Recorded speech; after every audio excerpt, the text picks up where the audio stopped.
সুপ্রিয় দর্শক, চলে আসলাম এইমাত্র পাওয়া আজকের খুবই গুরুত্বপূর্ণ ঘূর্ণিঝড়, নিম্নচাপ, মেঘ বৃষ্টি, শিলাবৃষ্টি, কালবৈশাখী ঝড় এবং আবহাওয়ার খবর নিয়ে দর্শক আজকে ভিডিওতে জানিয়ে দেবো আজ 24 ঘন্টায় কেমন থাকার সম্ভাবনা রয়েছে বাংলাদেশে 8টি থেকে 64 জেলা আবহাওয়া পরিস্থিতি, এবং আরও জানিয়ে দেবো পশ্চিমবঙ্গে কোথাও কোনো বৃষ্টিপাতের সম্ভাবনা আছে কি না এবং আপনার জেলা ঝুঁকিতে আছে কিনা এটা জানতে হলে অবশ্যই ভিডিওটি শেষ পর্যন্ত দেখবেন।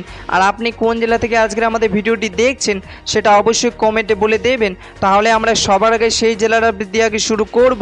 গত ভিডিওতে যারা কমেন্ট করেছিল সেই সব জেলার আপডেট দিয়ে আজকে শুরু করছি, এবং আপনি যদি আজকে ভিডিওতে আপনার জেলার নাম কমেন্ট করেন তাহলে পরবর্তী ভিডিও আপনার জেলার আপডেট দিয়ে আগে শুরু করব। তো চলুন এবার জেনে নিই এক নজরে বঙ্গোপসাগরে একটি ভয়ঙ্কর ঘূর্ণিঝড় তৈরি হচ্ছে, যার ফলে বাংলাদেশ ও পশ্চিমবঙ্গে বেশ কিছু জায়গায় ক্ষয়ক্ষতি হতে পারে।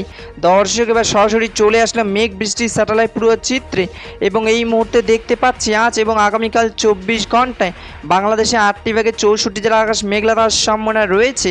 বাংলাদেশে খুলনা, বাগেরহাট, সাতক্ষীরা, যশোর, নড়াইল, বগুড়া, ঝিনাইদহ, কুটিয়া, চুয়াডাঙ্গা, মেহেরপুর, এদিকে রয়েছে ফরিদপুর, রাজবাড়ী, গোপালগঞ্জ, মাদারীপুর, সৈয়দপুর বৃষ্টি পড়ার সম্ভাবনা রয়েছে।